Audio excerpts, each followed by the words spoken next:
You're watching Central Illinois' best source for news and weather. WAND News at 4 starts now. Decatur demolition, the cleanup efforts underway at a building destroyed by a fire. Plus, Tunisia's Law, how lawmakers are making sure a tragedy never happens again.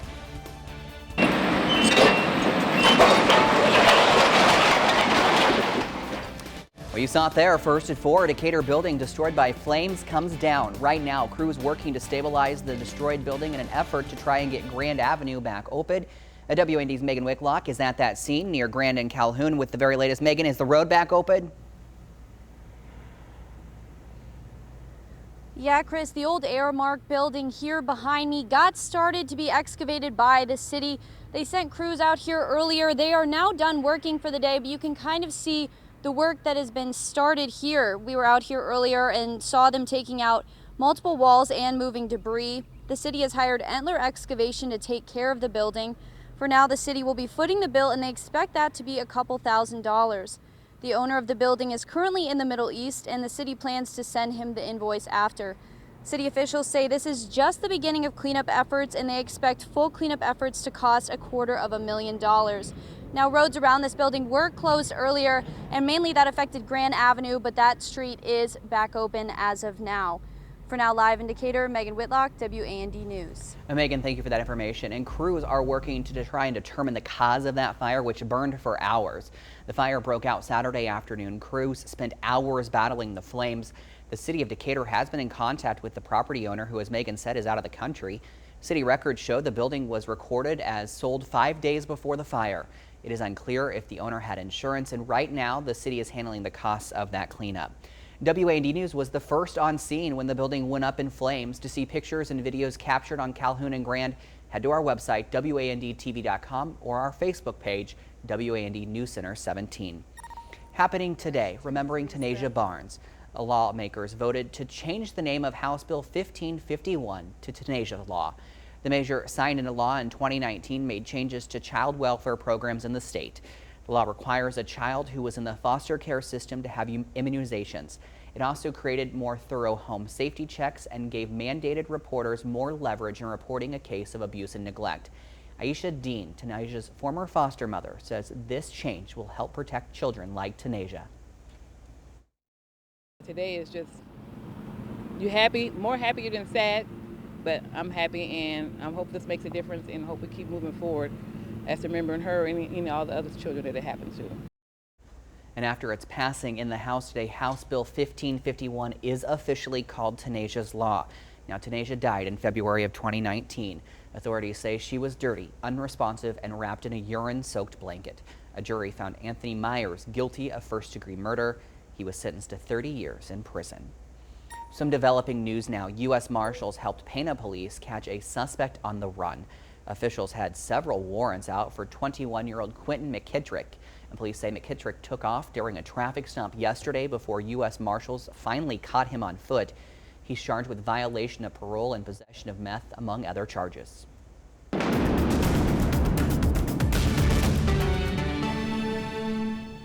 Today has been a breath of fresh air. We had the damp and dreary weekend, severe weather on Monday, more rain showers yesterday, high pressures just to our south and west, and that has given us a rather beautiful day. Look at this time lapse. Just a few fair weather cumulus clouds throughout this 5-hour time lapse from Warrensburg Latham there, thanks to Flooring America and WeatherBug.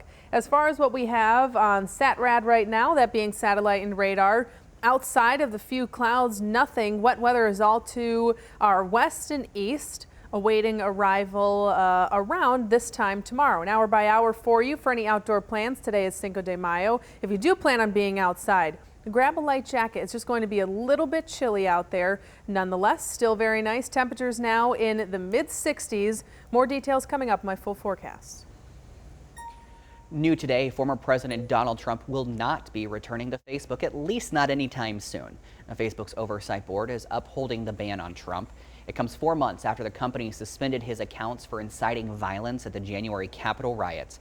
Now the board has told Facebook to give a specific timetable for the suspension. Members say an indefinite ban is, quote, unreasonable. The board has also said, obviously, that an indefinite suspension, is contrary to what should be clear and consistent and transparent rules, and that having an arbitrary penalty like that actually impedes and potentially affects freedom of expression rights for users around the world. The board is giving Facebook 6 months to put together a response consistent with those applied to other users. And Trump is speaking out after the board upheld the ban, saying, quote, "What Facebook, Twitter, and Google have done is a total disgrace and an embarrassment to our country. Free speech has been taken away from the President of the United States because the radical left lunatics are afraid of the truth, but the truth will come out anyway," end quote. A health alert we want to tell you about now. The White House has its eyes on another lofty vaccination goal. The Biden team hopes to get at least one dose to 70% of you by the 4th of July. It comes as the FDA is poised to greenlight Pfizer's vaccine for those between 12 and 15 years old. Jay Gray has more details. As the virus shifts and mutates, so does the plan to fight it. We're sending doses directly to rural clinics and expanding mobile vaccination sites and pop-up clinics. Sports leagues like NASCAR, NFL, MLB, Major League Soccer are also joining the effort by offering ticket giveaways, in-stadium vaccination programs, and discounts on merchandise. In Detroit, volunteers are going door to door, offering a cash incentive to get people to vaccination centers. Bring somebody down to the center, you get $50. It's all part of a push by the White House for 70% of adults to get at least one dose of the vaccine and 160 million Americans to be fully vaccinated by the 4th of July. When you get to 70%, you are going to have a substantial impact on the number of cases per day, which will translate into a diminution in the number of hospitalizations and deaths.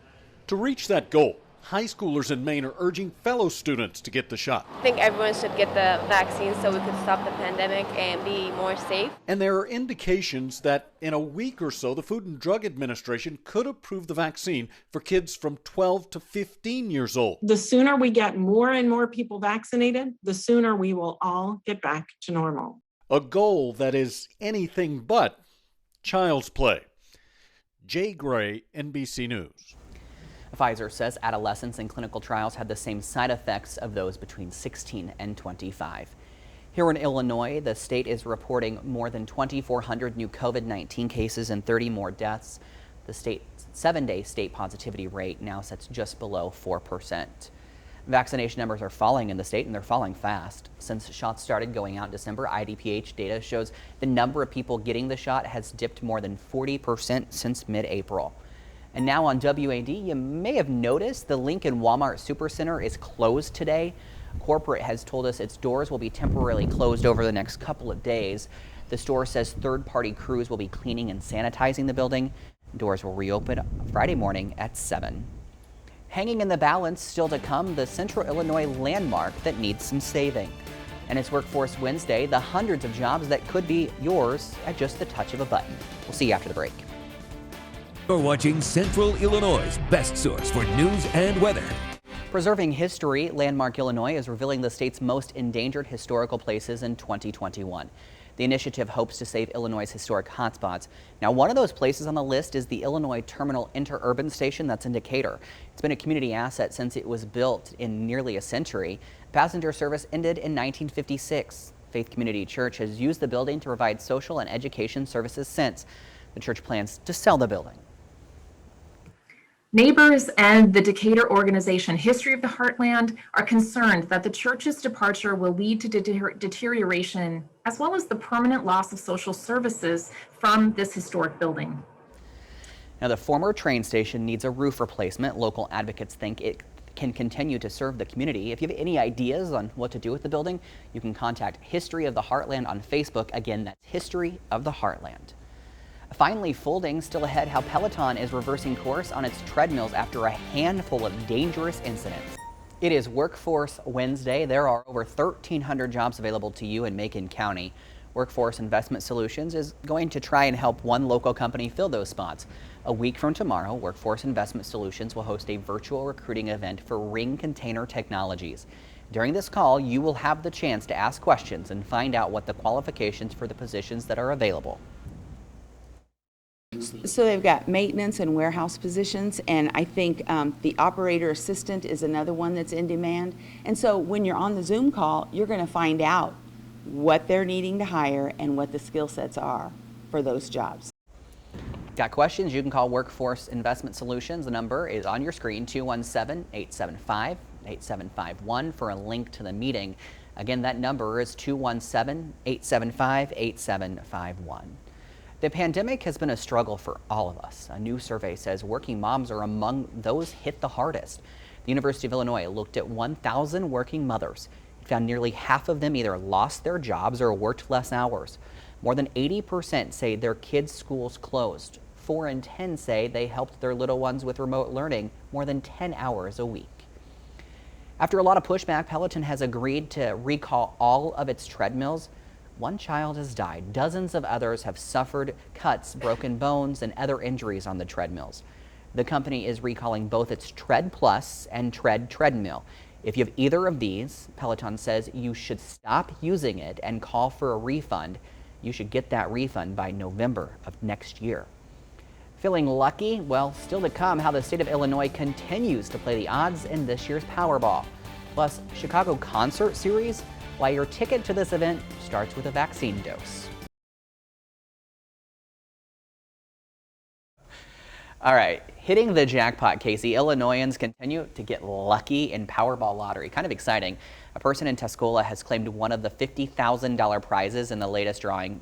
Nearly 30 Illinoisans have come up victorious this year, bringing in more than $12 million in Powerball prizes. I'd like to know how come I never win. It doesn't matter what I do. I have the worst luck. Me too. Out of anybody, so it's maybe if I speak it into fruition. Yeah, put it out there. I'm going to win. I'm going to win. But then that means I'd have to buy a lottery ticket, which I do not do. Oh, I only buy them when the numbers get really, really high, and then I never win, and I lose like $10. Well, there you go. I lose none because I don't invest. I mean, that's one way to do it. And speaking of playing the odds, well, get ready to plan your trip to Vegas. Probably not Casey since she doesn't play, but some casinos are now 100% open. This after showing Nevada state regulators that 80% of its employees received at least one vaccine dose. Of course, masks will still be required indoors and in big crowds outdoors. A trip to Vegas kind of sounds nice right about now. I haven't been to Vegas since I was a child. I have. I stopped in Vegas once for an overnight on a way to California, but never actually been. I feel like it'd be much more fun to experience as an adult. Oh, and yeah. not a 7 or 8, I don't remember how old I was, but I was young. I feel like Vegas is more of like an adult city. It definitely not a kid. Yes, I would not say so. Not where you want to raise where yes. you raise your children. All right, maybe a concert's your thing. So Chicago is launching a new concert series exclusively for those of us who are vaccinated. It's called the Protect Chicago Music Series. Now the city says you must get your second dose or single dose shot at least 2 weeks before the event. Then you bring your vaccination card to prove that you got your shot. The first event is going to be on May 22nd. DJ Ron Trent and Dwayne Powell will be performing. Casey, you can go. You just got your second shot today. Yes, I did. And my Motley Crue concert's in August. And my fingers are crossed that still happens. I think we're seeing the light at the end of the tunnel. We're getting closer. So, and this is kind of a cool idea to do anyways. Yeah, concerts are always a fun time. Yeah, and you're around everybody who's vaccinated. So like, you don't have to worry about much of anything. Music, people, the summer. Beer, drinks. All things that are right up my alley. Yeah, all right. Well, we'll be back with another good forecast right after this. Better enjoy the last few hours of the day before Thursday hits. Yes, Thursday and Mother's Day weekend. I know a lot of times mothers love plants, flowers. You want to look go at out you and being get 'em. optimistic. Let's water the plants. Hey, that is what I try to do because sometimes I have to be the bearer of bad news. So when I can be positive, I try to interject that as much as I can. But yeah, Chris said it. Some showers, not only tomorrow, maybe a few rumbles of thunder in there. But as far as this upcoming weekend goes, late Saturday mainly, that's when the rain will come on by. Again, a few rumbles of thunder primarily to our south. But wouldn't be surprised if a few of us heard it. And then yes, more showers on the way for Mother's Day. Cooler temperatures too, only in the 50s. Yeah, I wish we could get back up to those 70s again, but I'll take it. At least it's not severe weather. Be back at 5.